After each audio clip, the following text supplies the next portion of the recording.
Hello, hello, ladies and gentlemen. Welcome to game number one between Can Censorship and the Anti-Clown Association.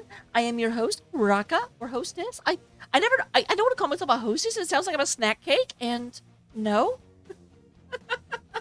As you can see, we will be going to Dragonshire. But before we get there, we do want to go ahead and talk about how we got to Dragonshire.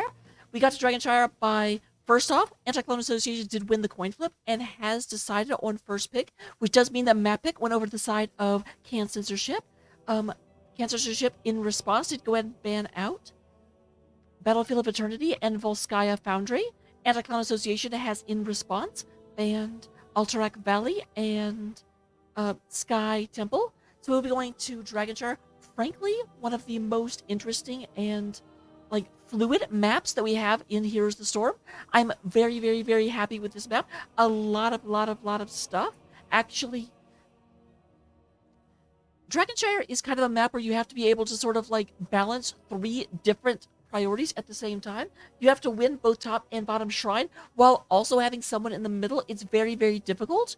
And a lot can be said for giving up on one of those 3 points, just making sure you control one of them and getting pressure somewhere else on the map. So you can have a push comp that works here. You can have a great emphasis on the solo lane, letting the 4-man just run amok. You can also just play it normally. There are a lot of strategies on Dragonshire that can lead to success. So I'm very, very interested to see what these heroes will actually do. We currently do have everyone in the lobby. We're waiting to get into the draft. As you know, we'll go to the draft screen as soon as we're there, but not before. There are rules to be looked at. Does look like all the players are currently ready, so we'll be going ahead and going into there right about now, actually. So, hello. Hopefully everyone's still having a good job or having a good time. Good job. I feel like I'm your boss. I hope everyone's having a good job today. My God, I would hate working for that guy. Don't want to be them for sure. Would you go ahead and have first pick and first ban coming out of the side of Anti-Clan Association, as mentioned? Globals are very powerful here. Having the solo leader suddenly be backed up by a Brightwing or a false dad can very easily switch things, and so we do have the Brightwing being banned out first and foremost. Brightwing, a critical component into any pick comp, so definitely something we don't want to be seeing.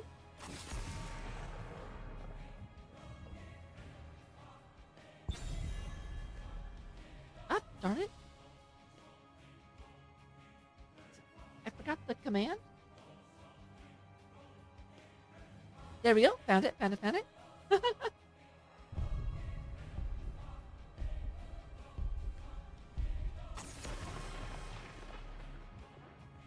Oh, these people not set this up very well. 1 second.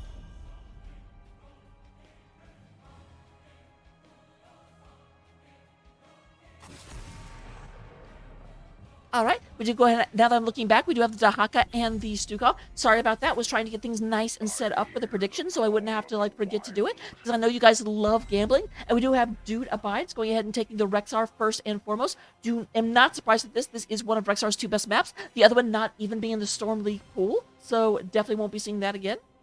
Or I shouldn't say we won't see seeing Rexar again, but we won't see the priority of Rexar quite as high as it is right now. Now, of course, Rexar does have 2 natural counters in Kira and Deathwing. I'm seeing if they come out, but no, Nathanatos is going to go ahead and take the Zeratul immediately, and then Nano is going to get on that Junkrat. It's interesting to see them pick their burst damage first. This does very much give away the type of aggression that they're planning. Junkrat does a lot of fairly safe damage from afar, and then Zeratul just jumps in and snaps next and gets out. So I would not be surprised to see an Anduin come out in order to pull away the target when Zeratul tries to go in. But no, we do go ahead and have the priority on the Anubarak. Caesar Salad wants to go ahead and get Stun Beetle up and online, ready to just carry the heck out of some Junkrats.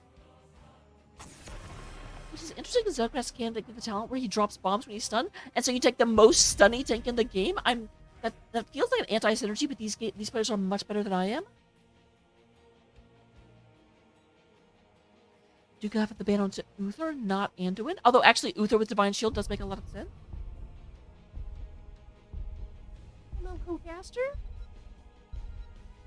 Little fluff butt wanted some attention. Said, you guys are talking to the microphone? Why aren't you talking to me?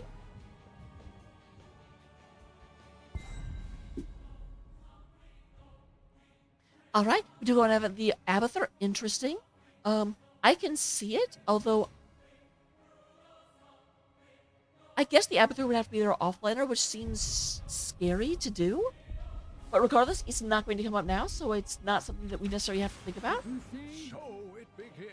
We do have the Deckard being taken, as well as the Johanna. Porky coming up. Porky loves their JoJo. And so it begins on Rhett.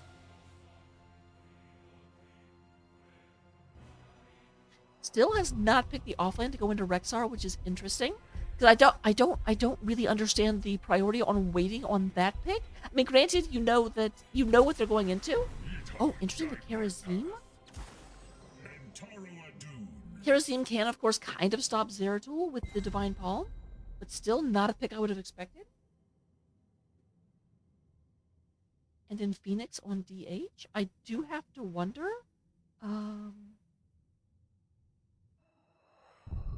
how that will end up doing, because like Junkrat's not going to be close enough to really be harassed by, and Zeratul should go in, step back and get it back, so I don't know how effective that'll be, but we'll find out.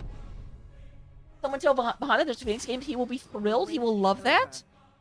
And interesting, they don't have a traditional offlaner to go up against the Rexar. It looks like they're planning on just, okay, I like, maybe Zeratul's the offlaner, we'll just like walk past Misha. Definitely not necessarily something I was expecting.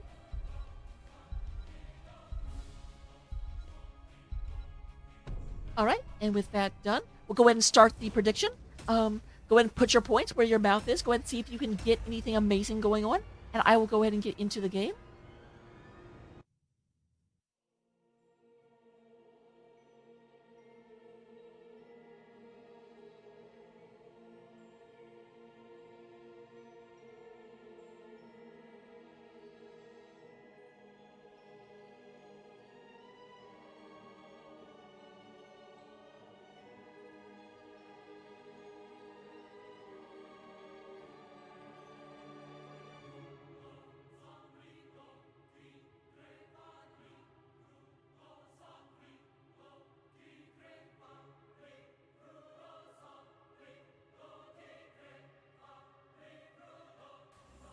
Alright, and here we come into the game itself.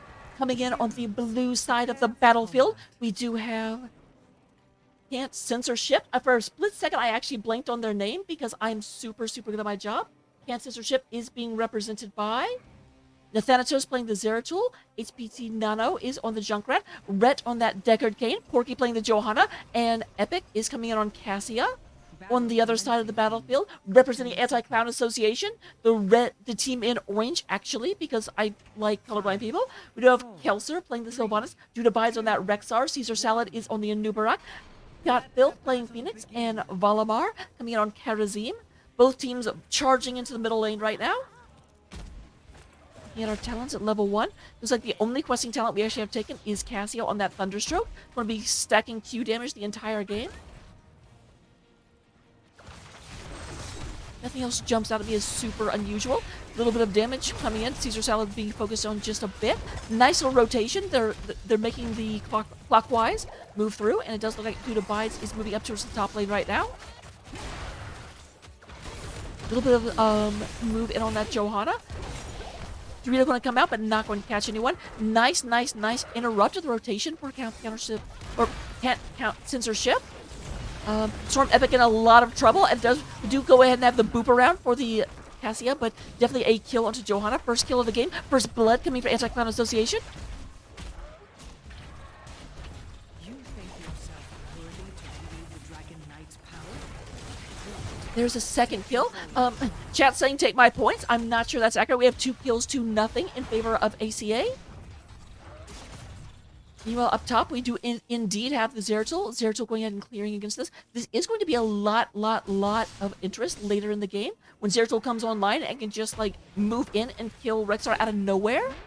Both teams do look like they're picking up their Storm Giants, Siege Giants, whatever their name is, S Giants.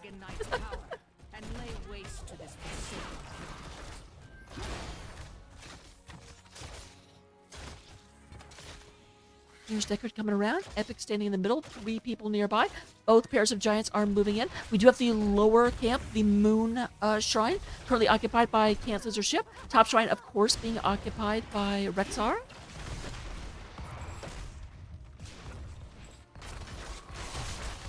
Oh, thank you very much. I, for some reason, completely forgot that it was even happening.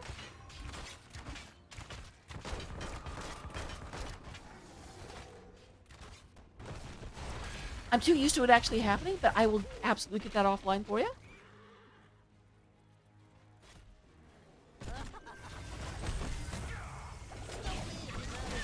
All right, Nano coming over the wall. There is a good bit of damage. Blind on the Phoenix. There is some stabby stab coming out of Porky. Porky does not quite get through the shields, but they will go ahead and drive their opponents off at this point. They are pushing in. This siege camp is, well, the bruiser camp is actually moving in and just doing a huge amount of damage. Valamar looking in, looking for a flank, but not going to be able to get it. We have one of the towers down. We have a second tower being very harshly threatened. Here comes Anti-Cloud Association trying to move in on this.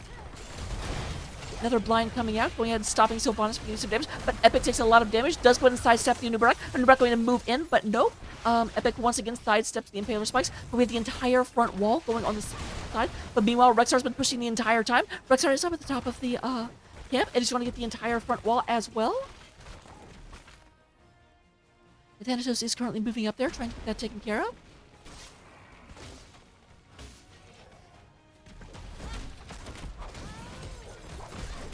A little bit of even, slight experience lead for Anti-Cloud Association, but Zeratul does kill off the Misha, does get a quarter of a kill. There's Caesar Salad taking a good bit, barely dodges the Dorito, but does manage to go ahead and get out, so the Dorito won't be a big issue just yet. With that being said, we do go and have Cassia moving up, just soaking up this experience. Slurp, slurp, slurp, slurp. Is going to go ahead and get some mana out of that, but as I move, Junkrat gets taken out for a 3rd kill in favor of ACA. Rhett looking not very healthy, but does go ahead and slurp up some moon juice. Meanwhile, Rexar is just hanging out, owning the top shrine. We do have Porky trying to make sure that no pickup is taken by Caesar Salad. And we're going to have a Banshee Queen as a big dragon. Tried to save this realm. Now it burns. I'm going to run in, going to take advantage of the fact that we can go ahead and get... Oh, nice boop over. Junkrat going ahead and has a rooted. There is the... No, Anubrak does burrow under the wall.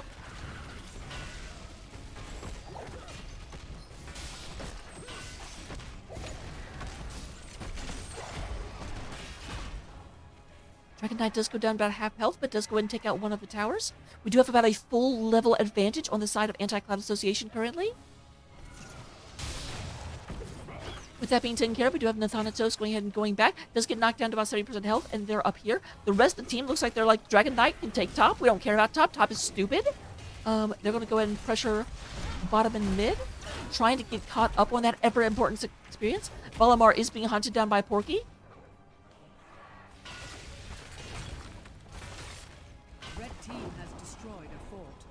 Fort does go down. We have about 2 seconds left on Dragon Knight, and Dragon Knight expires. So they will go ahead and do an invasion onto their opponent's camp.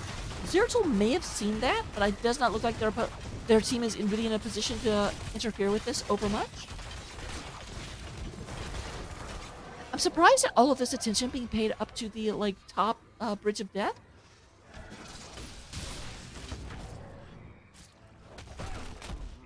Meanwhile, we do have the Giants being picked up right as Caesar Salad moves in for a possible invade.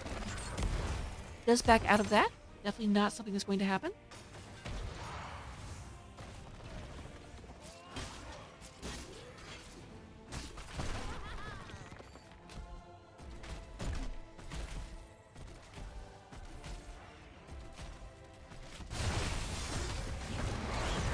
Here's a 5-man push into bottom lane. They went ahead and just left the camp to push into the top. There is the Ball Lightning coming out. Ball Lightning gets a lot of damage in. Is being sustained for quite a while. Rexar is down to about half health. There is a huge amount of stun coming down on Johanna. Johanna goes down, followed up by Junkrat. There's some explosions onto Valamar, but that is a 2 for nothing in favor of Anti-Cloud Association. Rhett in the middle of Pained Land. Does manage to drop a Dorito, but does not manage to actually hit anyone. And that is 6 kills to 0 in favor of Anti-Cloud Association.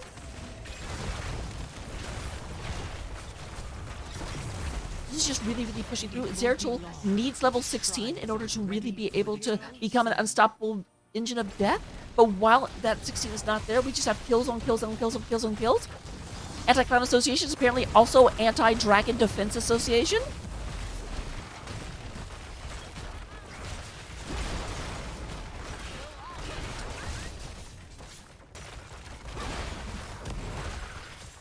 Alright, and with that being taken care of, Nathanos is coming around for the flank, is looking to come in. We do have level 10s up for both sides. There is the Riptire. Riptire goes in and hits, but there's a stasis that comes out, saves Godfilth. However, here comes the falling sword. Let's go ahead and hit too. We do have Godfilth be taken out. First kill of the game for CCS, and it will not be the last, or will it, actually? Caesar Salad making a liar out of me. Caesar Salad, how dare you?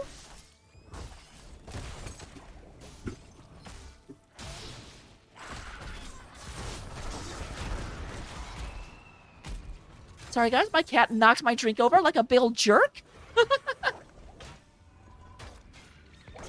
They're actually re-engaging into this, even though they still do not have their Phoenix back. So a bit surprising and very, very gutsy. And they are being pushed out again. But Nathanos is on to the full 5-man of CCS is here on the battlefield, and Phoenix has still not arrived. However, it does look like Nathanos is falling back and getting away. A lot of damage onto Porky. Porky down to very, very low health. By low, I mean no health. That's almost the same thing. There came a silencing arrow coming out of the Sylvanas.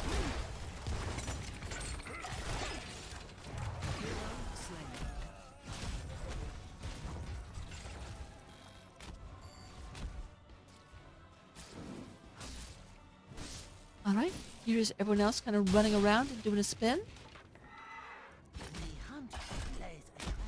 Dude abides, goes ahead and gets in the Dragon Knight.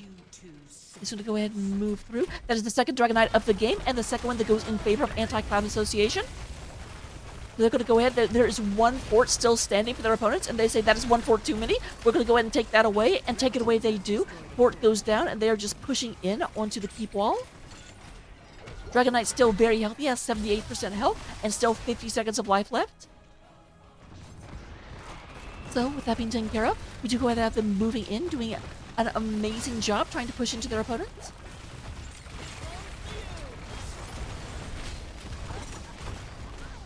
We're going to boop away onto Porky. Porky, by the way, is currently up to 44 stacks.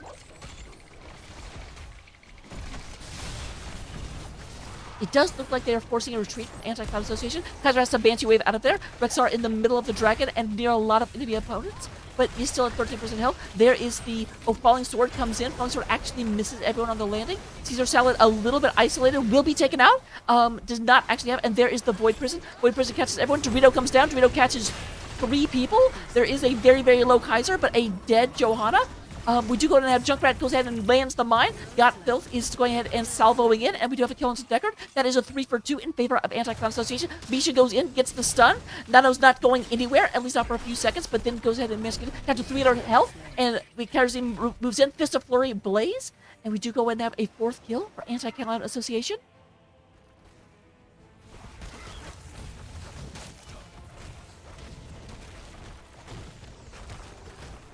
Here is everyone else going ahead and moving on through. Thanatos goes ahead and runs back and forth. Trying to get that experience. They are down almost 2 levels. They being CCS, in case you're bad at context clues.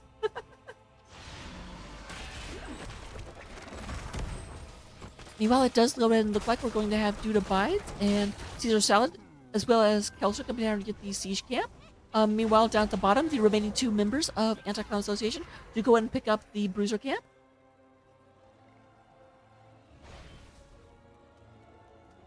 And they are looking to go in onto Storm Epic. Unstoppable does come out in order to make sure that Johanna does not go down. But there is the Sylvanas arrow. It says, you know what? This is a nice keep. It would be ashamed if anything happened to it. And a lot is happening very, very quickly. Zeratil's still out on the map. They do have level 16s. They are on even talent tiers. This is a fight they can take, but maybe not a fight they can win, especially not with Zeratil nearby. Zeratil is coming around. Remember, 16s are now had. Zeratil's power spike has come online. It's coming in onto Dude Abides. There is the Feign Death. So Godfilth goes ahead and gets the salvo out. A lot of blast. Nathantos is looking at Godfilth right now. There is the great Riptire comes out. We do have a kill on 2 Karazim. Dude Abides looking extremely low. He's going to be pulled back, and boom! Boom goes the dynamite, because that was Junkrat getting a kill onto Rexar. Unstoppable Sylvanas is trying to get away, but we've got Nathanatos right on top of it. Says, no, you're not going anywhere. Go back to the grave, Sylvanas. Oh, I sound so aggressive. However, we've got catapults and we've got siege camp on core, by the way, guys. Don't know if you knew this, but we do have the shields gone down to 96%. It does look like this is being... They don't care. They say, you know what? We'll probably win eventually. All right, just look like Zeratul and Johanna have gone home in order to take care of this. Meanwhile, Porky's going to move up into the top lane. There is a Phoenix up here. Needs to be careful. But the question is, who needs to be careful? That is... And we do going to have the teleport out. Phoenix is going to have to go back, but this will give Dragonite to Nathanatos, potentially. The Dragonite shall reduce you to cinders. Dragonite is picked up on the side of BCS. First Dragonite of the game they have had, and they are immediately making a beeline for the middle, going ahead and using this as a distraction while the lower group goes ahead and takes out the lower fort, and the fort goes down.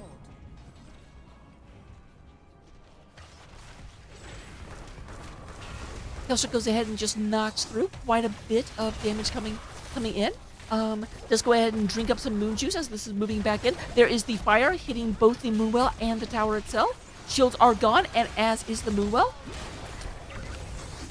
I'm glad I said moonwell there, so it would be like, forts don't have shields.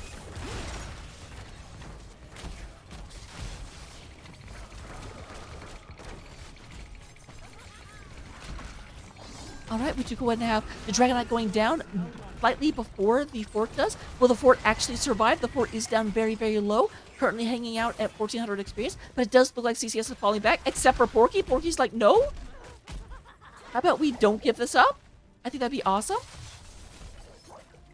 And yep, as they go back and get a camp, we do go ahead and have CCS coming back in, getting this down, and oh, down to 4 health? Okay, it does in fact go down. I would have lost my absolute mind if it had stayed at 4 health the entire time. That would have been awful.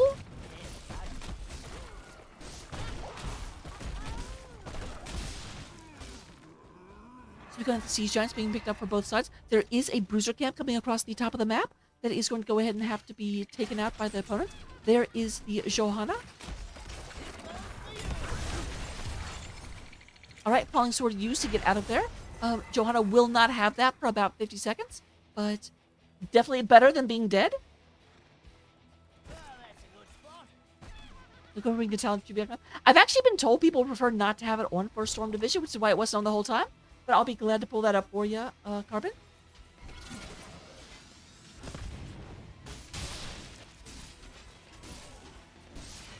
Level 20s are online inside of Anti-Clan Association. We do have Deafening Blast, Unconquered Spirit, Rewind, Kill Command, and Storm Shield. My beloved is gone.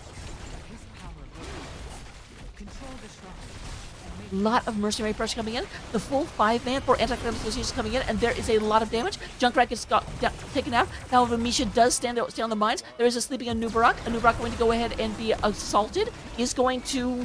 Okay, does go down. I had to delay my phrase for a second because the Anubarak didn't actually die when I expected them to. There's another Dorito catching the Rexar, but we do have a kill onto the Zeratul. Sylvanas barely alive, down to about 300 health. Porky looking for that kill, but will not get it, at least not yet, and does turn back around. There is a Mercer camp and 3 catapults, 1-2 core right now.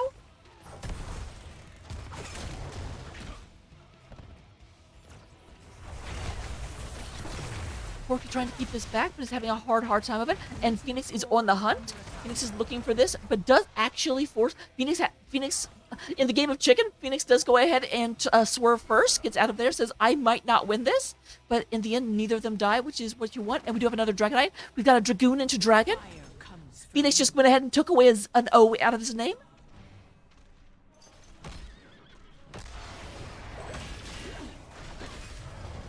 We still have about 14 seconds before Zeratul comes back, about 3 seconds for Anubarak. So it's a 4 versus 4. A little bit early of a Riptire. Just go ahead and catch 2 people, but we will go ahead and have that Riptire go into cooldown for about 20 seconds.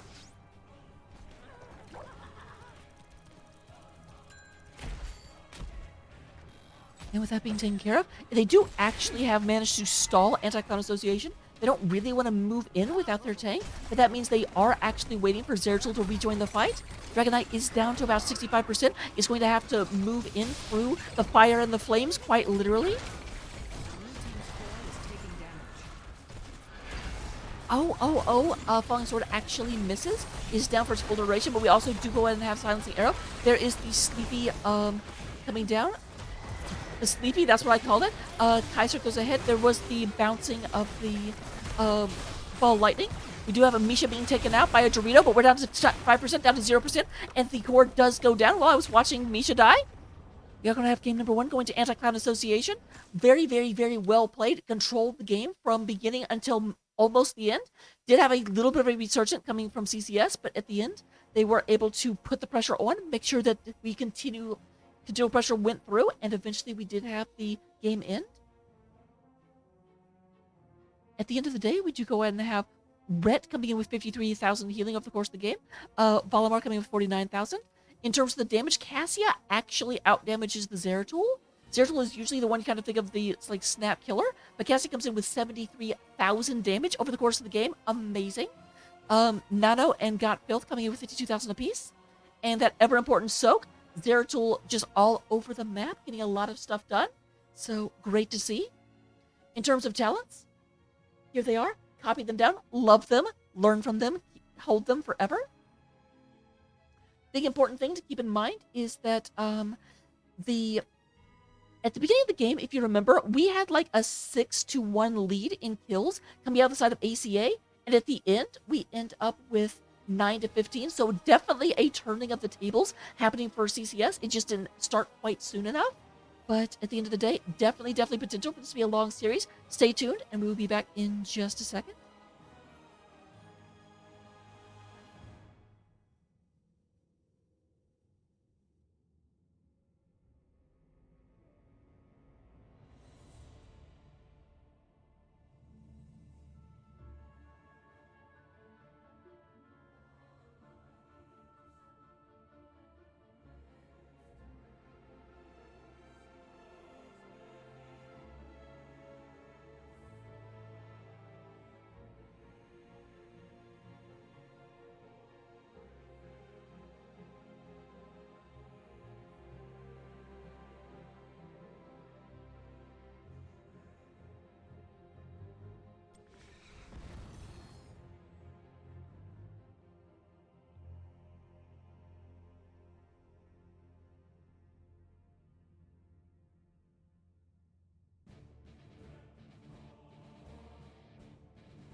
Hello, hello, everyone. Welcome to game number 2 between Can Censorship and Anti-Clown Association. We are on Infernal Shrines, as you might have heard from the Infernal Shrines that played as soon as we got into the game. We do go and have first ban, which means first pick coming out of the side of Can Censorship. That does, of course, mean that this map pick did go over to the side of Anti-Clown Association, because that's how that works. So, definitely a map they are comfortable in. We do have Tychus being the first one banned out. Tychus going to be... That kind of indicates to me that we're going to see a Diablo, or possibly a Deathwing, or Tel Bahamut, maybe a Cho'Gall. Kind of doubt that last one. I do not expect to see a Cho'Gall, but always room for hope. So with that being said, we do have Brightwing and Hogger being the subsequent bans.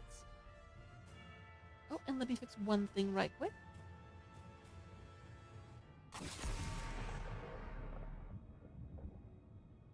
Boop. All right, there we go. Now I can come back and get back to being a professional. So we do go and have first pick on the side of CCS. We don't have Junkrat, we don't have Brightwing, we don't have Hogger, we don't have Tychus. But who do we have? That is the question that the ladies and gentlemen want to know. Ladies and gentlemen of the world are looking to find out. And the answer is... I have way too much fun with this, I apologize. We have Porky coming out with a Stook. Interesting. I wonder if that's going to stay, because that was, of course, the Johanna last time. I've got to remember my mic can't do that. I can't turn away in the middle of a sentence. Otherwise, it does this. But you know what? You live and you learn and then you get loves. All you're looking for at the end of the day. We do go and have the Diablo being taken by Caesar Salad. Sees the Tychus ban, does not want to risk it, and says, hey, if Tychus is in the game, that's a great opportunity for Diablo. So Caesar Salad going to be the Lord of Terror himself. Also, do go and have the Malfurion coming out of Valimar. Malfurions heal over time, extra good against super beefy tanks like Diablo that are unlikely just to get whittled down really fast.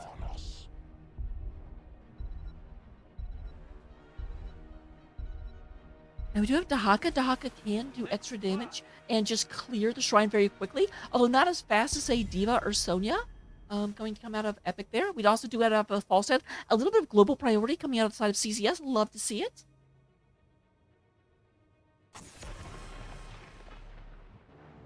That's Nathanatos.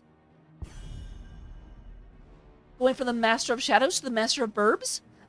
Stitches is being banned out. Did come and see the Tychus ban and said, well, we've taken the big, thick Diablo. Let's go ahead and take away the big, thick Stitches.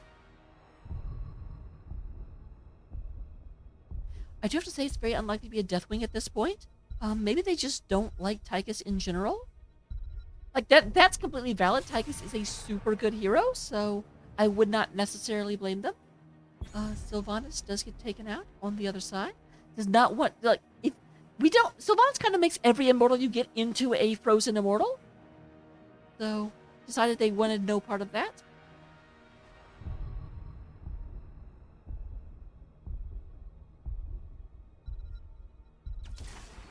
Need a light. There is Dude 4 Abide. Or, Dude 4? No, that's an A. Dude Abide taking the Blaze, and then Kaiser coming out on the Vala.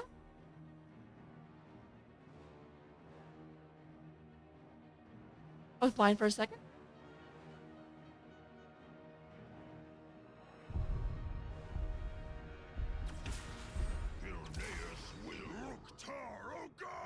All right, we do have the Garrosh. Okay, finally the Tychus ban is explained. Garrosh, Tychus is very, very good against Garrosh because doing percent damage does not care about armor. Rhett is going to go from Deckard over to Greymane. Well, again, I kind of suspect we may see a switcheroo.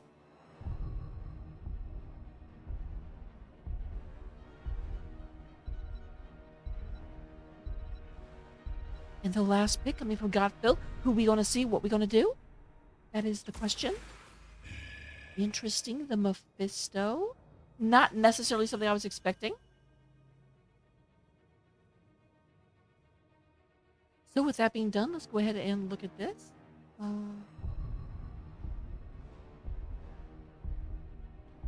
Looking at the comps overall, I do like the global pressure, but I think in the actual straight-up fight, Mephisto can do a lot.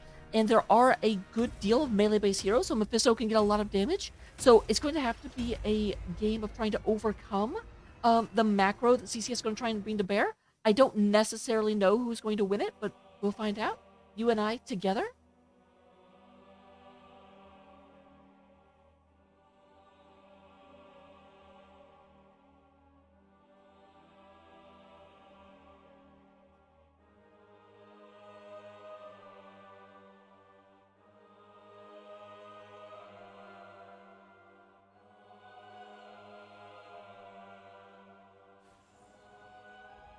And here we coming into game number 2 on Infernal Shrines. Coming in the blue team or the cyan team, if you want to be technical, we do go ahead and have can't censorship. Oh my gosh, I've known CCS's count could for stupid for entirely too long. I keep wanting to mess that up, but this team is can't censorship. They are represented by the Thanatos playing the Falstad, Nano on the Garage, Red on Greymane, Porky on Stukov. That actually may not be correct, and Epic on the Dahaka. They actually switch around. I did not pay attention after I said I would. Over the other side of the battlefield, we do go ahead and have Kelser is playing the Vala, Duda Bides on the Blades, Caesar Salad on Diablo, got built on that Mephisto, and Valamar playing the Malfurion. With that said, we're moving into the actual game. Looking at the talents, we do go and have a lot of questing talents this time around. Garage is taking Warbreaker. We do have Enhanced Agility coming out of that Dahaka. And then the Gathering Storm. Interesting. Gathering Storm coming out of Falstad. Not something you see a lot. Tongue comes down. Tongue actually goes on Godfield. Godfield goes down to about 50%, but is going to manage to get out of there just fine. Fire at Will up to 3 points so far. Bides does whip a little bit, looking for the throw, but Porky does go ahead and back off. We already have Dahaka up in the top lane, getting that experience. Godfeld goes back, goes ahead and slurps for the Moonwell. Wants to go ahead and try and get that.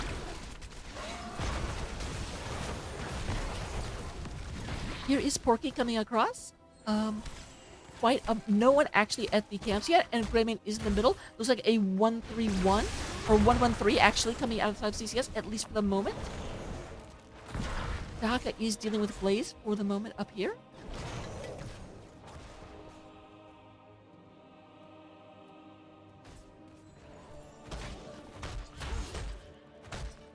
Here's everyone else. Nathanatos goes ahead and moves to makes quick work of that camp because he is Greymane, and that's what Greymane do. But because Greymane clears that so quickly, we do go to have CCS take the advantage of the fact that opponents are on the camp to take both other camps at the same time. Nice rollout from Godfill. Porky takes a lot of damage, is in the middle of no man's land, does come through. Caesar Salad may realize abruptly he is not where he wants to be. There is a big ol'...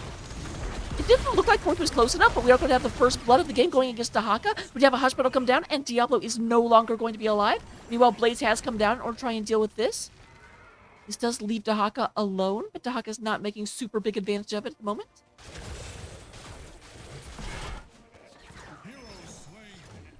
Went to the wrong place at exactly the wrong time. There are 2 kills to 0, the exact opposite of how last game started. We have CCS onto an early lead in terms of kills, almost a full level up at the moment.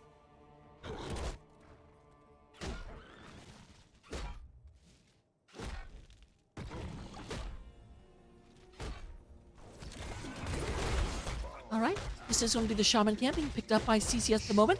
At the same time, we do have Vala and Duda Bites moving to the other side. Right on through to the other side. Go ahead and pick that up. I have Shaman camp pressure at the top lane. They're going to delay theirs, try and make sure that theirs has priority because the other one will be cleared out because it arrives first. But of course, those cheaty Dahaka and Falstad just going to stay in lane and get experience. Obviously able to fly up anytime they want. Well, not really fly up in the case of Dahaka, but you guys know what I mean. Godfield's coming through. There is the Thanatos and Red. Porky in the position is picking up those skeletal minions. I refuse to call them monkeys.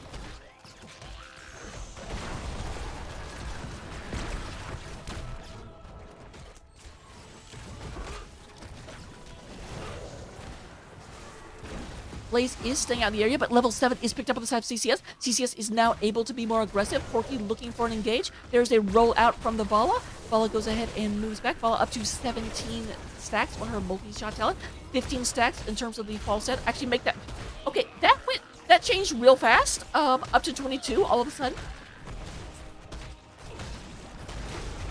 This is going to be a Mortar Punisher, and right now a clear advantage, already halfway there on the side of CCS. Diablo gets pulled into Painesville, is trying to walk out, is very, very, very low. Kelvis comes forward, says, I'm going to do some damage, try and keep you alive. Nano took a lot of damage to get thrown out by the garage. The Finley throw in order to keep him safe. Caesar Salad still somehow alive as the rest of the team kind of aggresses in, and we actually have Garage Me, the first one to go down. Rhett is going to be the second. That makes it 2 for 2. Dead even, level 7s on both sides, but Nathanato is going to go down next. There's a flip over and a death.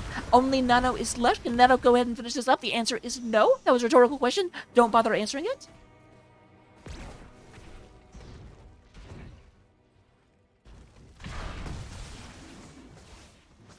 So it does look like Nano's going to come back and trying to go ahead and get this. We now have advantage for Anti-Clown Association getting this Mortar Punisher.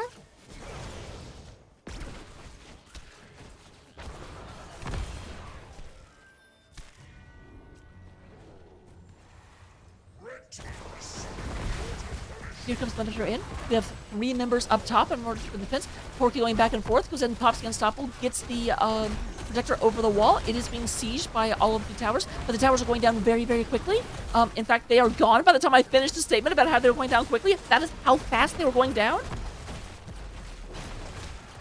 It's like a full retreat coming from Rhett, Porky, and the Thanatos, but meanwhile, the soak continues. We do go ahead and have Falstad coming in on Dude Abides. It's quite a bit of damage, but Dude will be okay.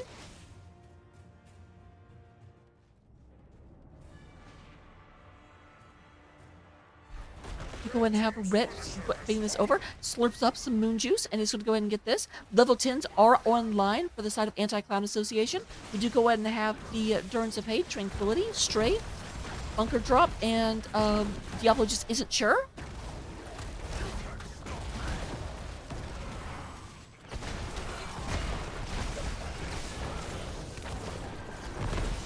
All right, nice throw to Godfilth. Godfilth is going to get taken out. Just big old explosion. Did not take the Gambit talent. And that is going to be a 1-for-1. But a 1-for-1 when you're behind does favor the team that's behind. And level 10s are unlocked on the side of CCS. CCS is going to go ahead and take Warlord's Challenge, Isolation, Cursed Bullet.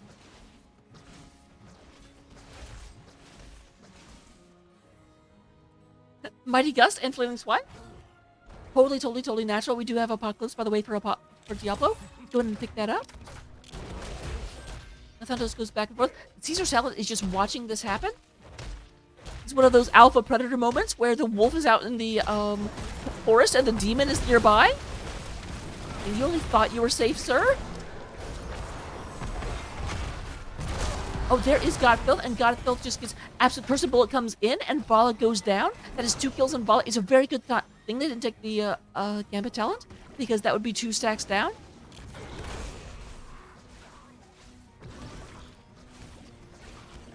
Well, up top, we have Dahaka pushing in here. Dude Abides has fallen back to the safety of the wall. Does not want to get out into tongue range, because tongues are scary. Nice move-in coming into this lane. The Thanatos goes ahead and goes through. Quite a bit of damage being done to this first wall. It feels like every game, CCS just pushes the bottom of the map at some point and just takes down the whole wall. And just takes down the whole wall. Get the... They're mocking me? I swear, they're mocking me. Thank you.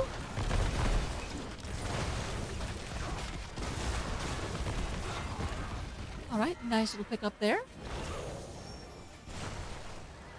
Kelsey tries to go in and get some free damage, but will not be unable to do so.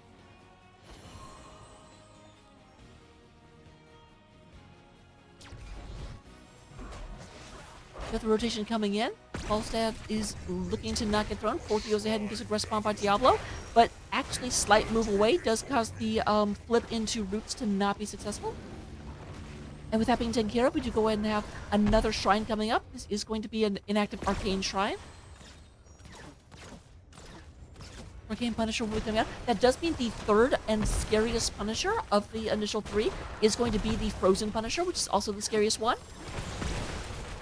We don't get too far ahead.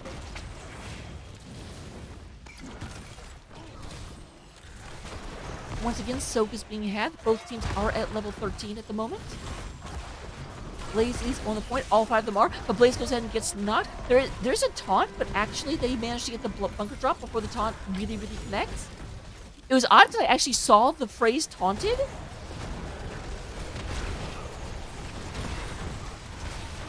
Porky takes a lot of damage, but amazing heal comes through. Is Porky from like 10% health up to 50? Do have Greymane being taken out. There is a throw, but not quite a kill coming in. Not nearby, but a lot of very low health bars. And Mephisto is just going to town right now. Porky is going to be the one to survive, but once again, this does look like it's going to be a Punisher in favor of Anti-Clown Association.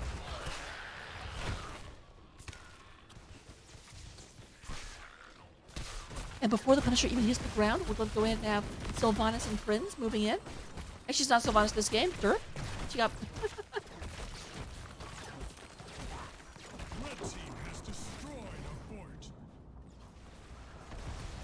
Alright, we have Kelser going ahead and moving into the bottom. They went ahead and 39 this. They want all of the aggression they can get. They're moving across the map, going ahead and picking up every single camp they can hold.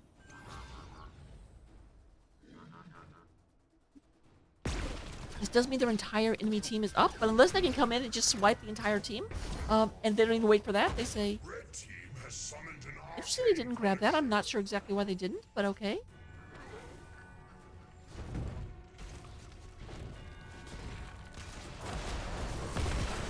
Taka is up top, trying to get soaked, trying to get stuff done. Meanwhile, everyone else is committed to the defense, except for Falstad that's in here going ahead and protecting this real quick. And with that being taken care of, we do go ahead and have everyone kind of moving through.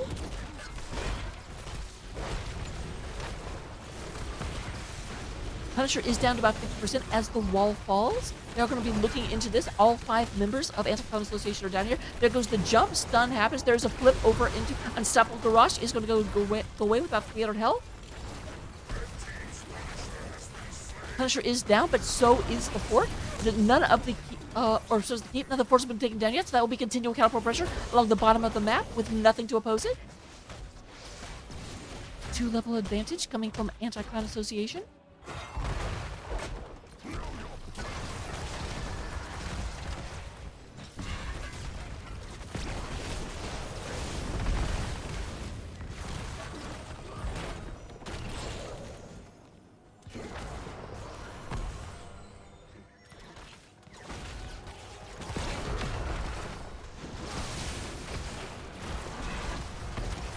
Alright, quite a bit of action coming in here. Sorry for the slight lapse in talking. Sometimes I forget that I'm casting. I'm just watching the game. I'm like, ooh, look at that. And I'm like, wait, I should be hearing words, but I'm not. Garage does go down. We are at 10 kills to 4 in favor of Anti-Clown Association. I forgot to set up a prediction because I'm terrible. Or did I? I don't remember.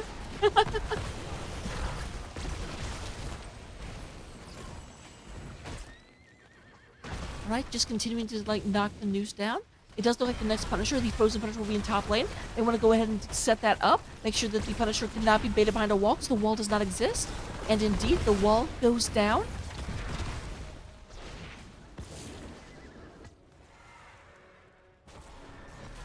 Curious everyone else coming in. They are going to go ahead and take the Shaman camp. Get that going in. Not going to do a lot of damage, but again, just to put the map pressure and make sure the opponents can't take it.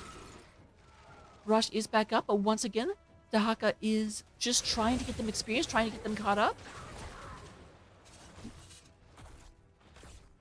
It does look like we have a rotate coming in here to the bottom. Dahaka needs to be careful.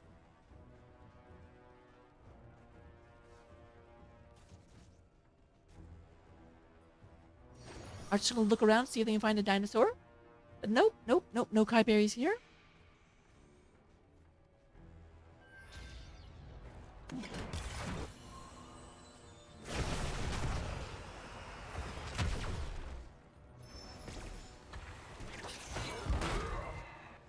Alright, both teams looking to go in. CCS does want to fight here before the opponents get to level 20, and their opponents do not want to fight. They don't want to give CCS if they would have the advantage of the fight. They would have 8% more health, 8% more damage. Here comes a lot of damage on the Caesar Salad. There is a taunt coming out, but the rest of the team is not in the area, not quite in the area. We do go ahead and have the Pro. They really want this Diablo. I have not heard Cursed Bullet yet.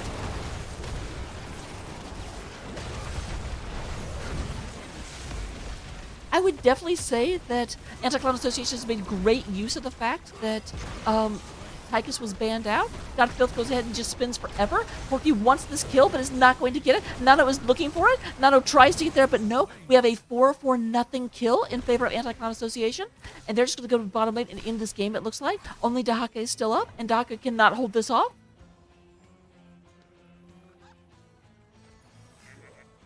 With that being said, we go ahead and have everyone kind of moving through, knocking everything down. Dahaka goes ahead and burrows, does not want to get caught out by this. There is the Dudabide stun coming onto Storm Epic. But you know what? Frankly, they don't care about the dinosaur. They don't care about, they're like, you guys are almost extinct. I'm not trying to kill you. I'm just trying to kill this core. There's a lot of cores. There's 2 of them every game. It's literally the most played hero in Heroes of the Storm, except it's not a hero. But ignoring that, it is played all the time.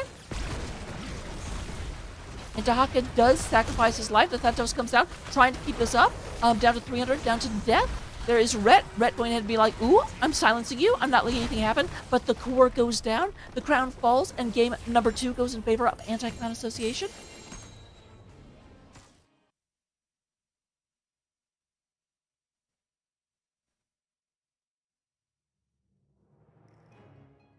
Looking at the end of the game, once again, in terms of healing, we do have very, very, very even. Both healers doing just about 64,000 healing over the course of the game. Damage, we do have Censor leading the way with 52,000, followed up by Vala and Falstad, or Godfilth and Nano specifically, if you like players' real names. That actually isn't their real name, if you didn't know. And then in terms of that ever-important soak, we do have Dudabides leading the way, doing 19,000 of soak over the course of the game. More importantly, though, if you want talents, here are those talents. Copy them down, put them in your notebook, put them in your pocket, take them with you to your Storm League games, and make sure that you know what you are doing. With that, though, we go into game number 3, or more correctly, the waiting screen for game number 3. Look forward to it, and I will see you guys in just 1 second, or maybe soon TM seconds. Stay tuned and have fun.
Hello, everyone. Welcome to game number 3 between Anti-Clown Association and Can Censorship. As you can see, actually you can't see it yet, but in just a second you are going to see that Can Censorship does have first ban and first pick. That means once again this map was selected by Anti-Clown Association.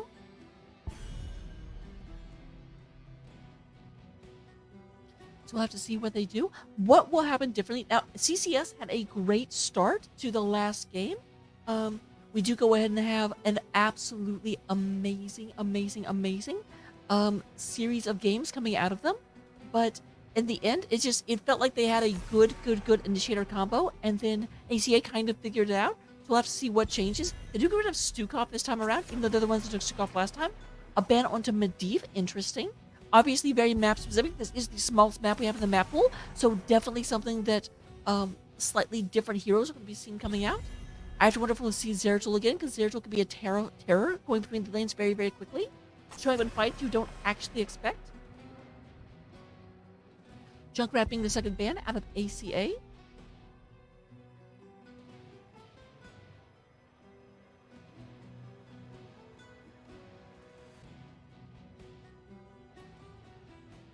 All right, first actual pick coming out of Censorship. And we do have Nano getting on the Sylvanas. Wants to make sure they actually get access to it this time.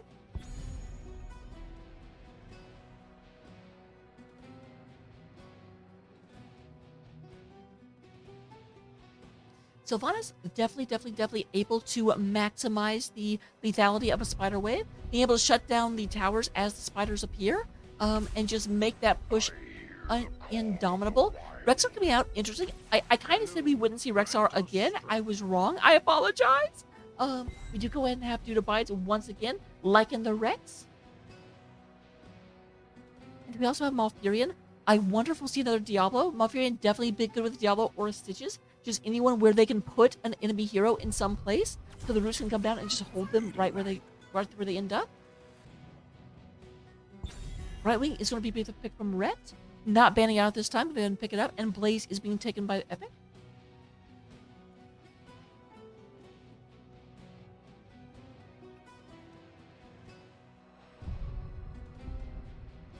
We'll have Blaze against Rexar in the offlane. In theory, not a matchup I particularly like for Rexar or for Blaze.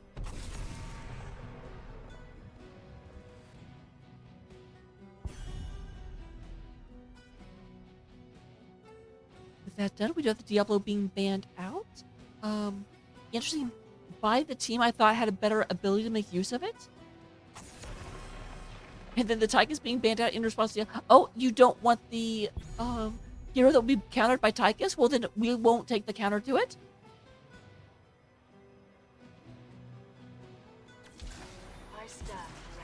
Got Filth once again coming in on that. No, not once again. It was actually Kaiser that took it last time. My bad. Caesar Salad is moving on to the Uther.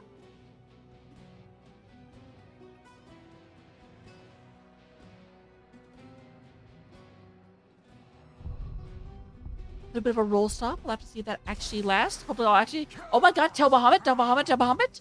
Someone message him right now. Just kidding. He might get mad. He might be busy. I was joking about this earlier. We do have the Cho'Gall coming out of the Thanatos and Porky. That's going to be Poratos. I had to figure out how to say it now.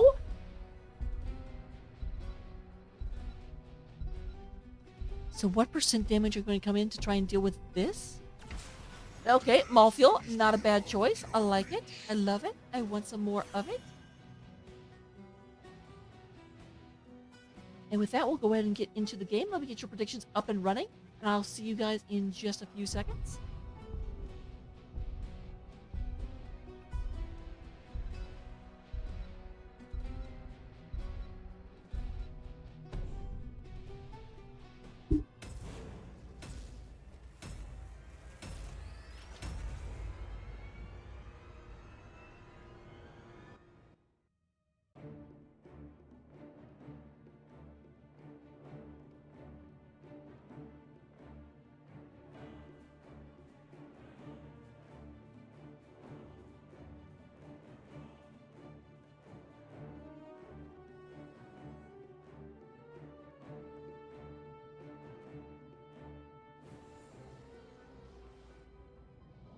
And with that, we are into game number 3 between Anti-Clown Association and Can Censorship, representing the blue side of the battlefield. Oh, I got it backwards. It is Poor Nano. Poor Nano. I knew him well. That actually means they did go ahead and switch around who was playing some, because I can definitely see Nathanatos, who I thought was part of that. So we do go ahead and have Nathanatos playing the Blaze. Rhett is on that Bright Wing. We do have Storm Epic coming in on the Sylvanas. And then... I have to look. I'm not smart enough for that. We have Nano on the Gall. I could have figured that out. And then Porky on Cho'Gall. On the other side of the battlefield, represent Anti-Cloud Association. We do have God Filth on the Vala. Dude Abides playing the Malthael. Did switch away from the Rexar. We do go ahead and have, guys, stop moving around. Kelsar is on the Rexar. We do go ahead and have Valamar on the Malfurion. And then Vala is being played by, I think I said that already. Did I not say? And another player being played by someone. Caesar Silent Uther, there we go. I think that's what it was. A lot of damage onto the Thanatos, but we do go ahead and have Cho'Gall just running in, doing stuff. Zoom out. Let you see what's happening. Here's some talents. We do go ahead and have the Queen of the Hunter coming out of the Vala, looking for those fat stacks. This is the Gambit talent, so we'll have to keep an eye for if Vala actually goes down. Nano going up to the top lane, harassing this Rexar. Rexar, you didn't even know that this much hurt was coming your way. We do go ahead and have Duda Bites up in the bottom lane. Up in the bottom lane, that made sense. That's exactly what you want to say.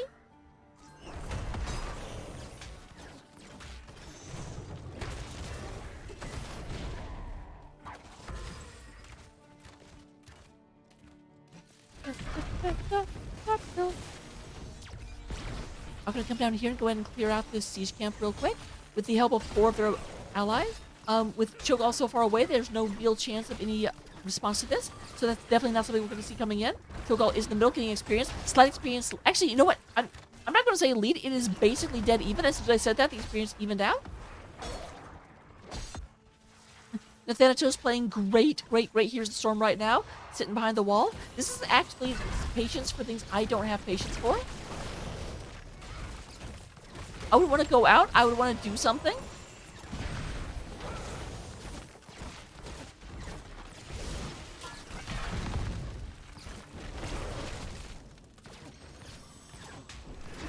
Alright, red coming down here as well. Quite a bit of damage being done to that wall before they really get here.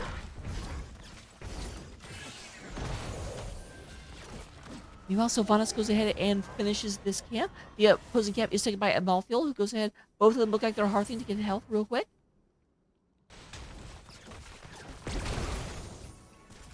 Nathanatos is trying to hold back the 3 of them, having a hard time. There is Ret nearby to help out, but that is still a 3 versus 2. But meanwhile, Amalfiel about to run into a 3 versus 1. That means no one is up dealing with Rexar at the moment.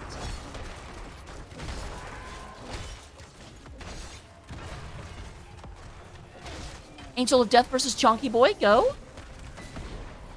Oh, nice boop out. And we do have a kill. The first kill of the game goes to CCS as Malfield goes down. Sleepy Roots do hold people in place, but it does not matter because the camp is nearby, so the towers do not get any value.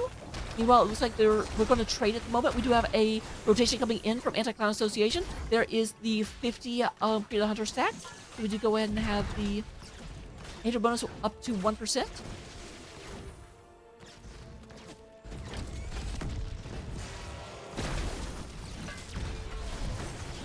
There's a counter kill coming onto Nathanatos.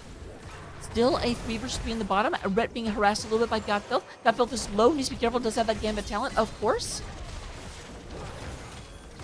And we do go and have the first kill. Gambit talent is down to only 15% bonus attack speed. Can you imagine if the Gambit was even worse and it takes away 5% attack speed for every death, but it doesn't stop at the bonus? You can actually start like having negative 10 attack speed, negative 20 attack speed. That'd be awful. Some terrible game where you die 24 times and all of a sudden you just can't attack anymore?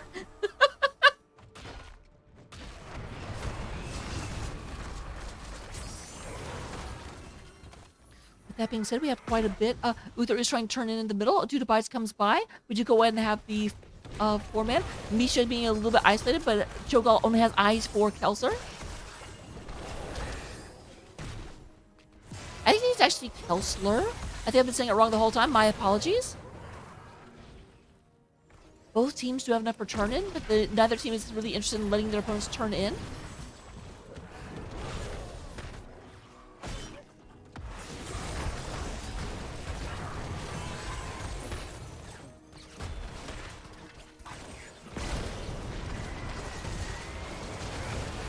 Alright, Godfield takes another bit of damage, but he's going to go ahead and survive just fine. Please be careful being a little bit aggressive when you're down to about 40% health.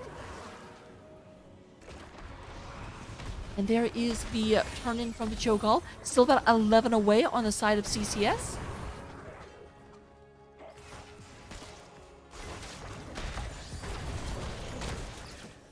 With that being said, we do have Epic goes ahead and gets the turn-in, and we have the blue web weavers coming out.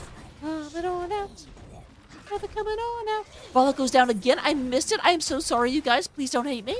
We do go ahead and have Nano going in. Misha in a lot of trouble. Misha is going to go down. That is worth 1/4 of a kill, and we are up to about a third of a level lead on the side of CCS as the web weavers come into the lane.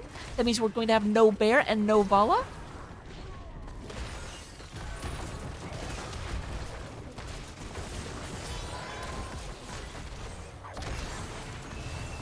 There's the wave of death coming out. They'll shot right through. Do some damage to the walls and also forces everyone back. The entire wall is down. Meanwhile, in the middle, no one is opposing this, so we do go, or no one is defending this, so Godfeld is going to clean this up. However, a lot of damage is being done. It looks like the middle fort is going to go down. Top fort being defended a little bit more earnestly, but also we do have the ult coming out. Misha gets pulled into a bad location. Slight delay there, but it looks like they will go ahead and charge forward. A lot of damage coming in. Valamar takes a huge bit of damage. Is going to go ahead and fall back. And with that being taken care of, we do have a lot of aggression coming through.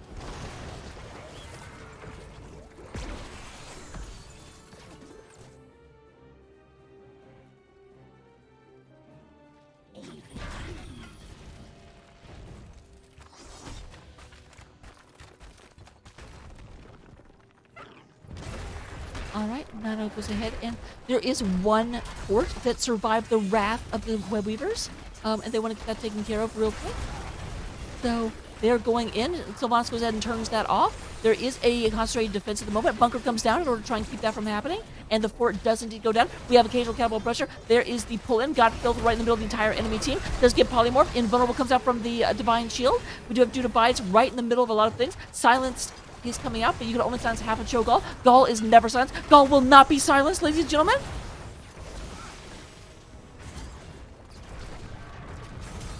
Nice pull away from CCS. Their pullout game is strong as they go ahead and retreat to the other side of the battlefield.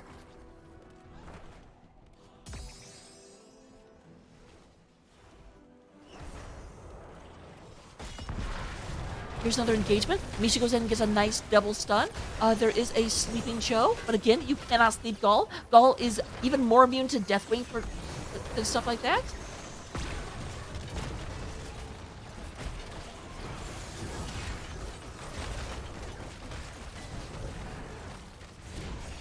Which I guess now that Deathwing exists tells us that that Gall is the real raid boss, because that's a raid boss like benefit that Deathwing has.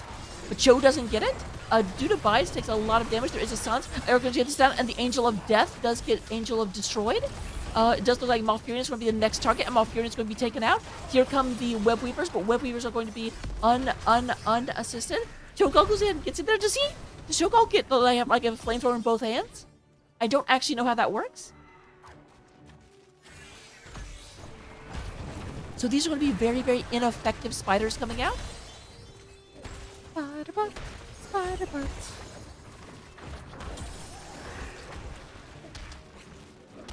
I do want to know the actual, like, how does that actually work? If you sacrifice 50 spider butts at a shrine, then the Lady of Thorns will give you a real spider? I have questions. I also have questions about this Cho'Gall. Biggest one, are they going to be okay? Oh, that's a big old whip coming out of poor Nano. Poor Nano, I knew him well.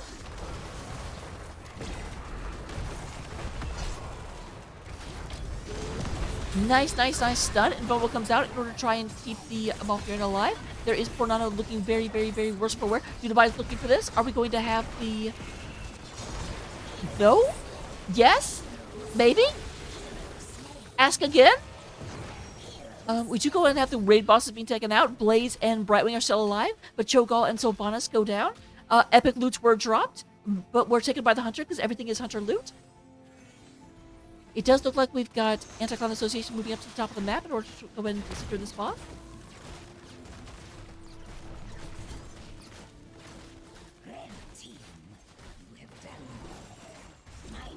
Second Web Weaver phase, but this time we actually do not have half the red team going down right as the spiders come out.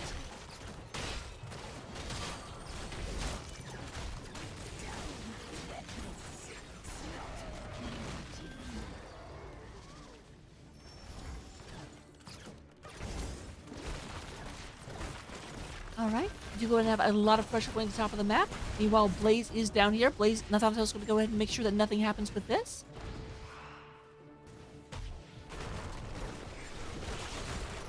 I do have to ask, is Nathanatos just North American Thanatos? Is that what that is?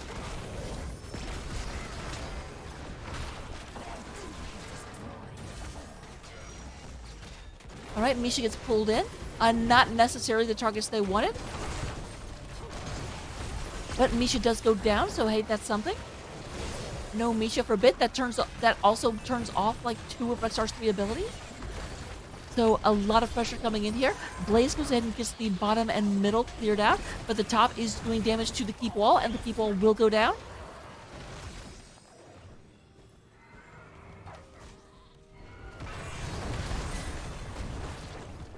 Visualization down. Blaze is going to go down to the very, very bottom. Needs to be careful. Are they actually going to go straight down there? The answer appears to be no for right now. They are being pursued by their opponents. There's a big ol'... Oh, Rexar actually does get pulled back. Invulnerable comes out. Divine Shield is used in order to try and keep Rexar alive. And it will be successful.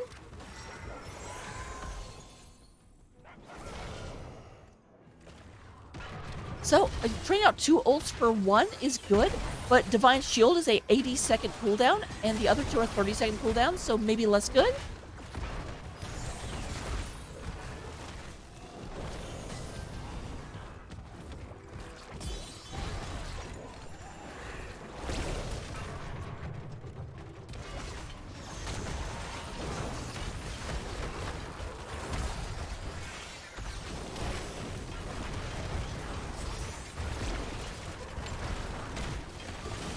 All right, another nice pull in. We do go in once again to get Misha, and only Misha.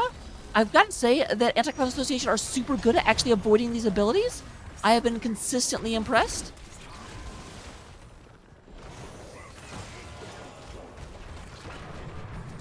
Got Phil playing extremely aggressively. Needs to be careful. Just go ahead and back off as soon as Cho'Gall sets his beady little sights on that. There goes another kill into Misha, followed up by a kill onto Malthael and Malfurion. Having 2 Mauls die at the same second confuses me. Don't do that, guys. It's frustrating. Got Phil going in to be focused right now, but Sylvanas then turns off the peep, and this is going to be taken out. We have Web Weavers out, pushing down the lanes. I didn't even notice that got turned in, so I'm a bad caster.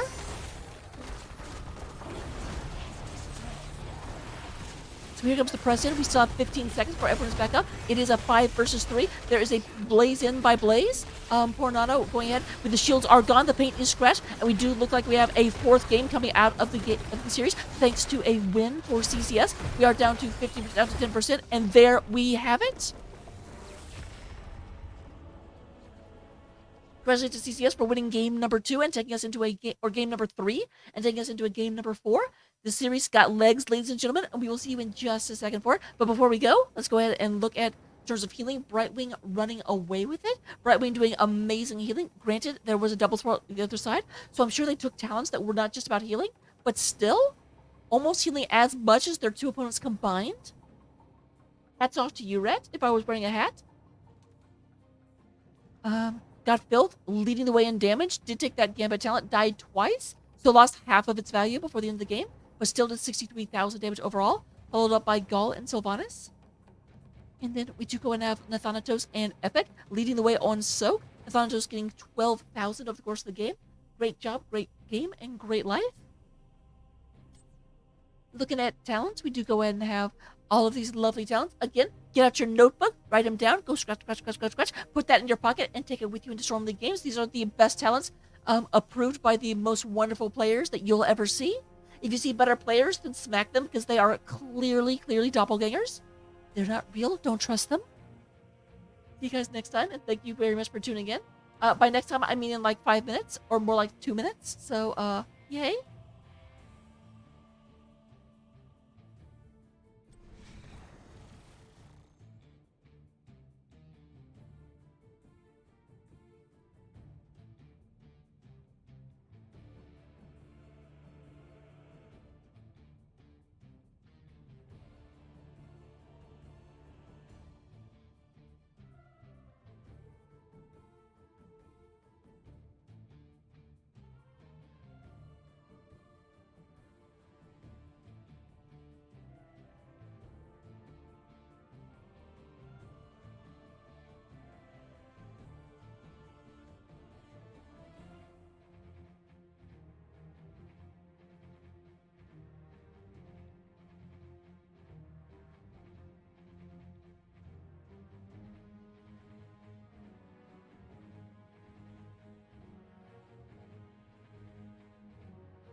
Hello, everyone. Welcome to game number 4.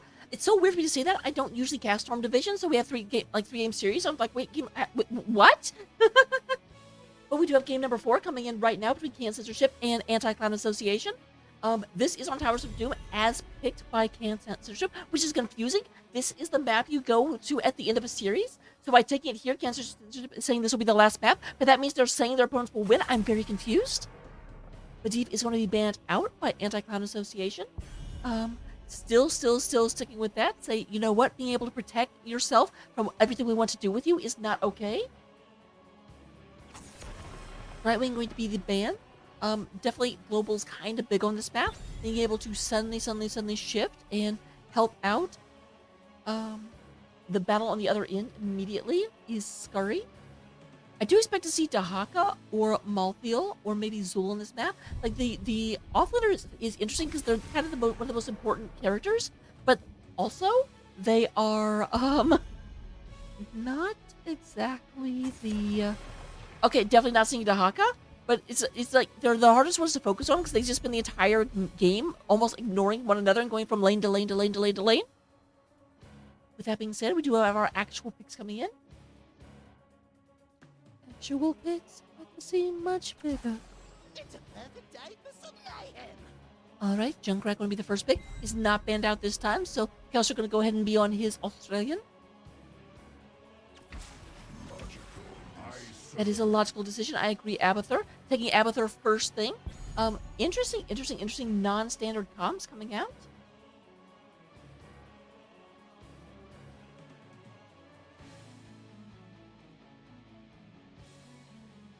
Unfortunately, Dad, I don't remember what I said, so I can't respond. I do not have enough memory to remember what I actually came out of my mouth like a minute ago. Are you crazy? Oh, once again the Uther. Is this going to be once again double support? Uther, and then I love that Blaze skin. Blaze makes me super happy.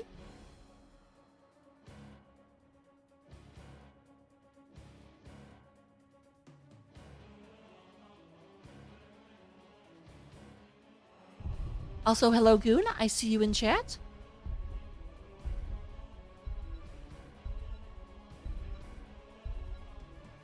So we do go ahead and have Abathur and Zeratul being taken by kind of the blow-up he comes in. Oh, interesting. That is a definite flex coming out of CCS. Being like, you can play whatever you want. We don't need to ban anything. We can beat whatever you got in the tank. We are not afraid of you, sirs. It was a mistake, but I'm going to go with flex.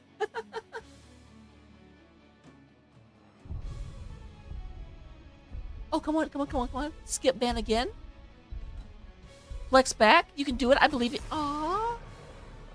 That is such the moment to flex yourself and be like, you know what? You didn't ban, so we won't ban either. Although what actually probably happened is in chat, they said what that was banning. And I can't see that because I'm not a referee. For some reason, I think I deserve power. I need to not lean back when I talk or the mic doesn't pick me up. That's a mistake. That's a problem.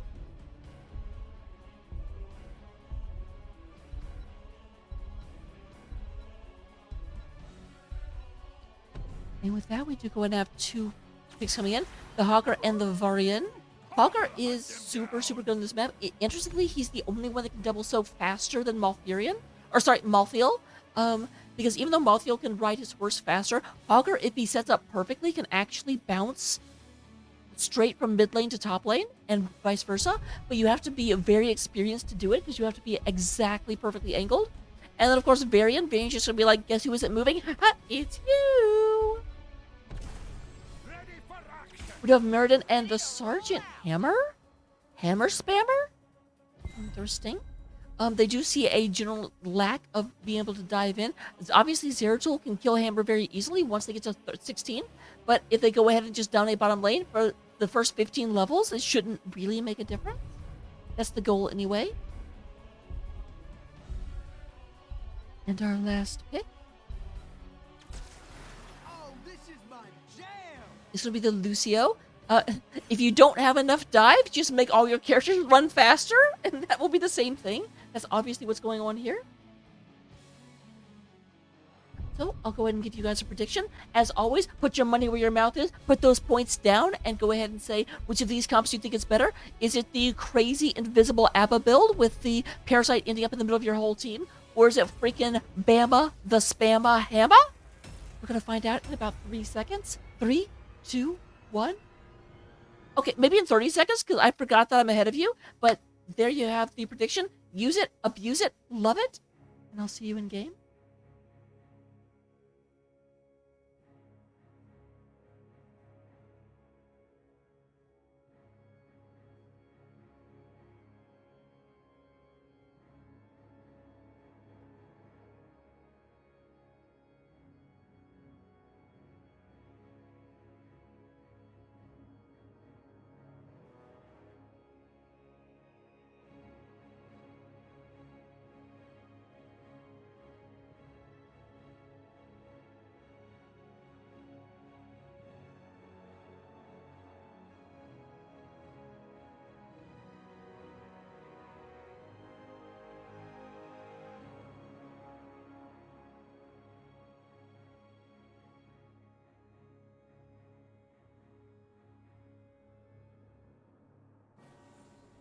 All right, here we go into game number 4. This is a game that CCS has to win if they want to go into game number 5 and not in the series right here.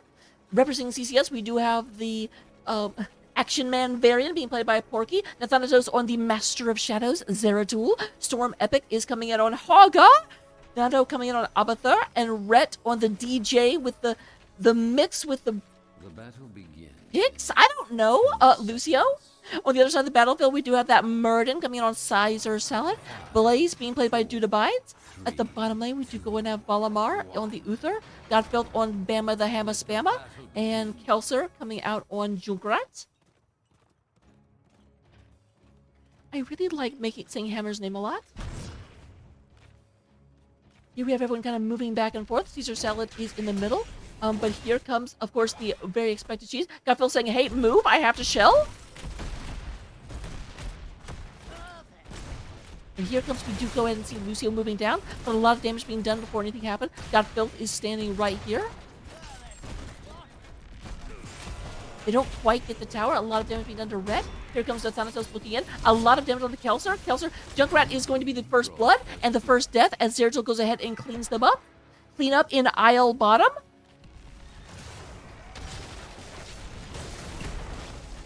Four versus 4 is going away. Meanwhile, we got Blaze doing his best to double soak.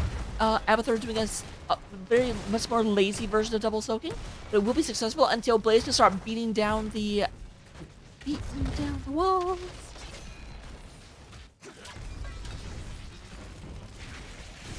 So Dudabai is going to be up here.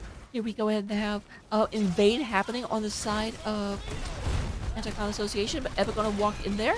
I don't need you. I don't care about you. This is my camp, and you can't have it. And you know who else can't have things they want? It's going to be Godfeld, as Godfeld and Junkrat can take it down. Second kill for Junkrat. We do have Varian being taken down in response, but Valamar taking a lot of damage. This was a full rotation in, coming from the side of CCS. Although at the same time, Abathur is always kind of in the fight.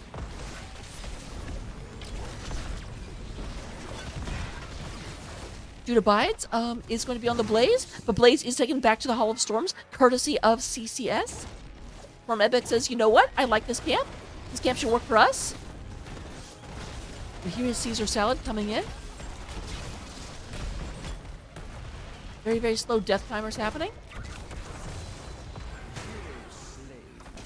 And we do have the Hawker being taken out and the camp being picked up on the side of Anti-Con Association.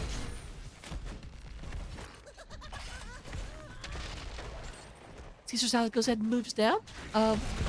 Looking at this, very, very low health on the Burden. Burden having to fall back just a little bit, but it's a lonely Porky trying to hold this back.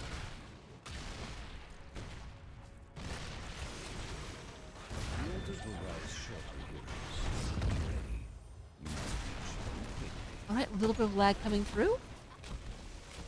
Unfortunate.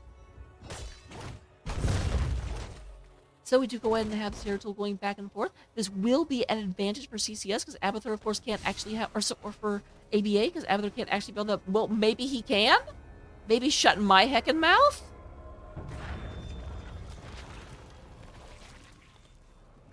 But Caesar Salad is not going to let this happen. Meanwhile, Porky's over here actually taunting this, letting Red get this in here, but no, that is denied. Junkrat does get the bottom one, and meanwhile we do have Godfield is riding in this wave. Red getting very, very low. Here's Nathantos coming in. Abathur goes ahead and gets that channel. It looks like they will be giving up the other one. They say, okay. We managed to pick up a tower with Abathur. We have flexed enough for one day.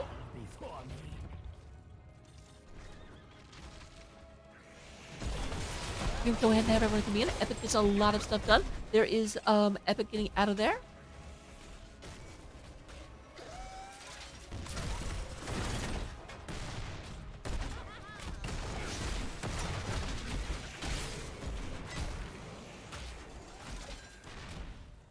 Harassment from Zeratul here in the middle against Dudabites.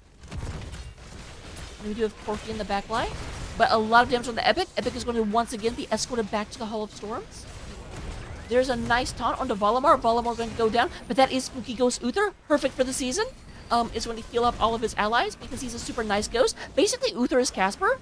You heard it.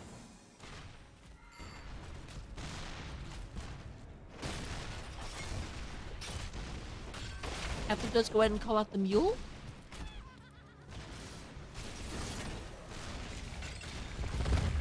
That build getting very, very low is trying to keep this up, but will not quite go down. Murden is taunted, but does go ahead and get out of there just fine. Very hot on their trail. Here goes a Epic, but nope, we do have Murden actually successfully getting out. Rise from the depths. Looks like their next target may be this Blaze.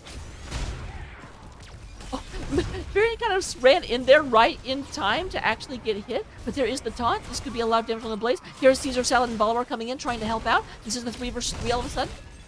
The 3 versus 4. I can do math.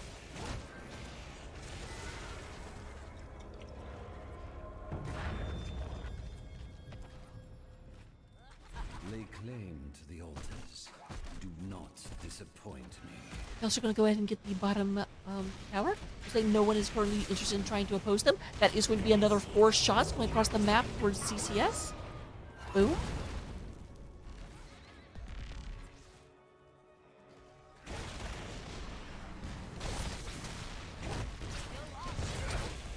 Alright, there is Valimir.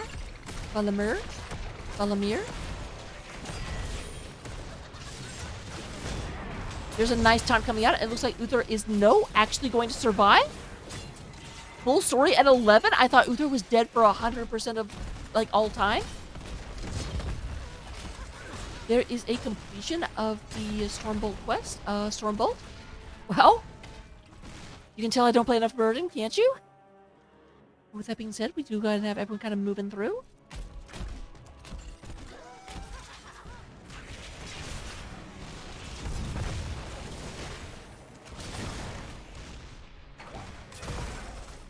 Nice stun. Unstoppable comes out, but Godfield looking very, very healthy still. This is a 3 versus 4 because Zeratul is soaking mid right now. The level 10 is had. We do go ahead and have the Warbringer, Ultimate Evolution, Hortapult, Might of the Nerazim, and Sound Barrier. On the other side of the battlefield, we have Avatar, Bunker Drop, Blunt Force, Riptire, and Divine Shield.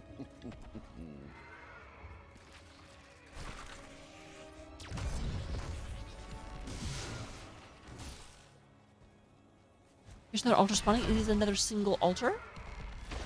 And now CCS will be able to fight a single altar a little bit better than they could before, because they do have the Ultimate Evolution. There's a lot of damage on the Caesar Salad. Caesar Salad gets a little bit isolated. There's Blunt Force Gun goes through and his 3 people. Massive amounts of damage coming out from the side of Anti-Clown Association. Gravekeeper.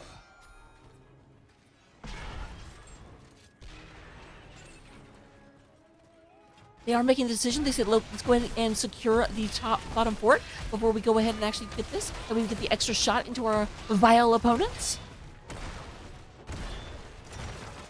Red team has destroyed a fort.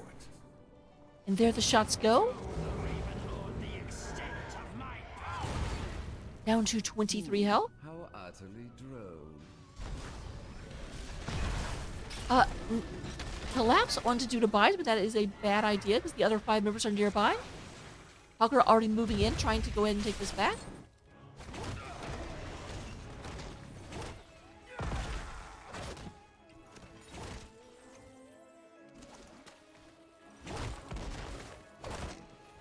Meanwhile, here in the middle, we have Caesar Salad moving in.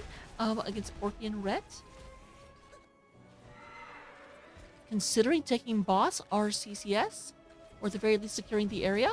Nope, it looks like they've decided. Let's go ahead and try and get this. Bunker drop once again saves them from taunt. And here's the engage from Caesar Salad and Dudabai.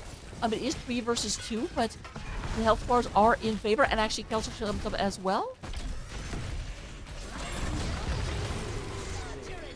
Unforced Stun comes out and actually does hit the Varian. Varian does get stunned as Uther shows up in the fight, and that's a 2-for-1 in favor of ABA. That is going to go ahead and trigger taking the boss and getting another 4 shots. Actually, no. Never mind, shut my mouth.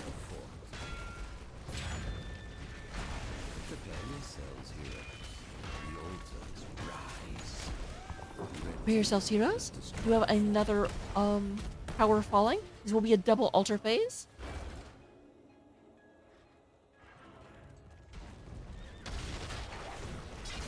Level 14s are unlocked. We are almost to the point of level 15.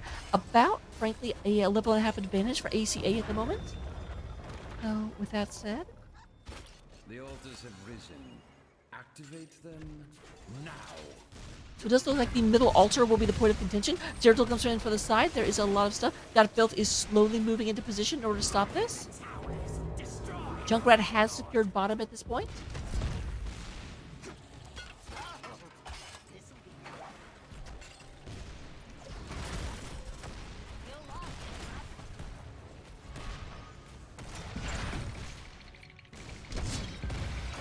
Alright, there is a lot of aggression with Porky. Hogger goes straight in. Brightwing goes ahead and teleports into that. There is the sound barrier that comes in. That was not Brightwing. Who did I think that was? Did you go ahead and have Caesar Salad getting a lot of done? Nano is very, very low, but that is, of course, the Abathur clone. Kelser is also low. That is no clone at all. However, Porky looks like it's going to be the first real boy to fall, or not. Blood Force Gun does go through, but Porky's still alive. Zeratul goes down. A lot of bouncing happening from Abathur, and these poor heroic people are on the wrong side of the battlefield, trying to scream for Porky, say no, no, no, don't hurt Porky.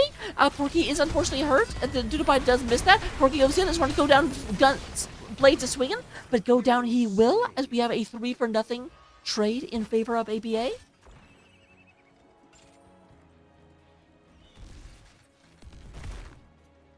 The Raven Lord will fall before And with that, we are down to 13 health on the core of ECS.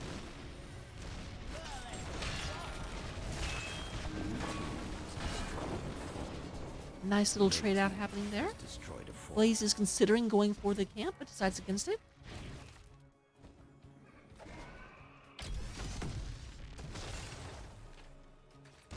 Yes, we do actually have sappers coming in. They're trying to go in. There is Hogger trying to get those taken out. And one of them is converted. 2 of them are converted. We are down to 11 health, but Lucio is also taken out. I don't know why that's a but, because that's actually like the same side. Oh, 10? They actually did get all 3. My bad. So we are down to 10.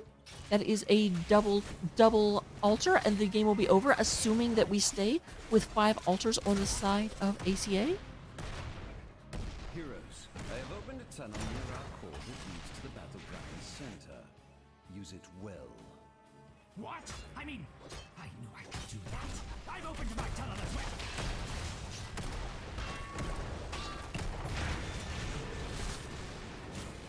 All right, we go ahead and have yet another trade out. It looks like Godfield will very easily get this one. A couple of archers trying to hold that back, but that's all there'll be. But at the same time, we do have Hogger coming under. But Caesar Salad is in the area trying to deny this. And this is a triple altar phase, so they need to control this. They need to get at least 2 of the 3 on the side of CCS, or this game will be over. Junkrat moving down below. Be swift, heroes. Do not let the Gatekeeper's cronies reach the altars before you. Let the assault begin. You have Abathur coming in to try and get this, so the full 4-man can fight over here. This is it. We're down to 4 health. We are within boss of ending this.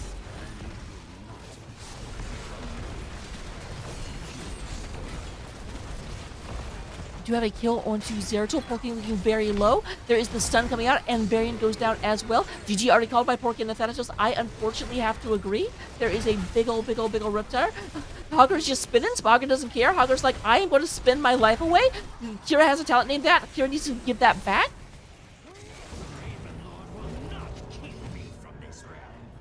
And there goes game number 4.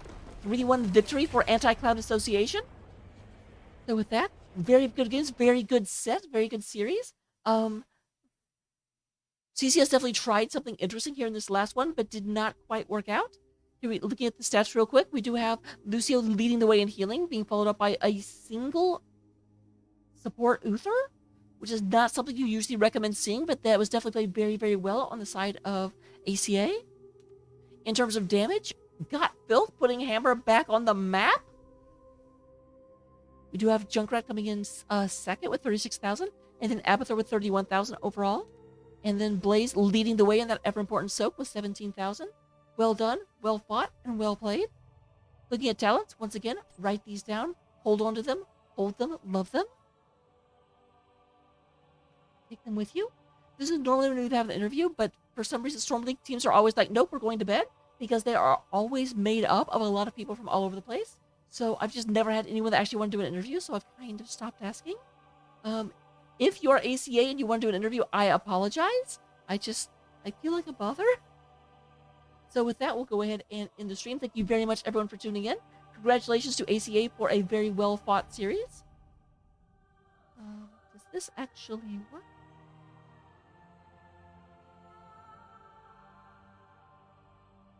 No, I can't get the turnaround to come up. But interestingly, these two teams were neck and neck, and I think this will push ACA above CCS.